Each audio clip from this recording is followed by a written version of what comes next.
দোয়া কবুলের 5টা শর্ত, এই কথা বলে আজকের আলোচনা শেষ।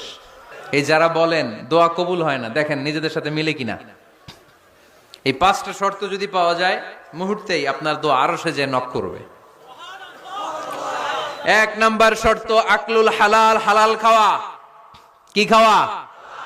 আমরা দুইটাই খাই।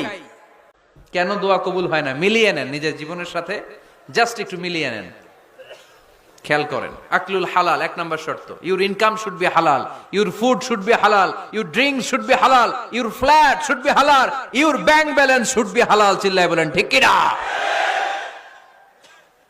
2 নাম্বার শর্ত, দোয়াটা করতে হবে একজনের কাছে, তিনি কে? চাইতে হবে একজনের কাছে, তিনি কে?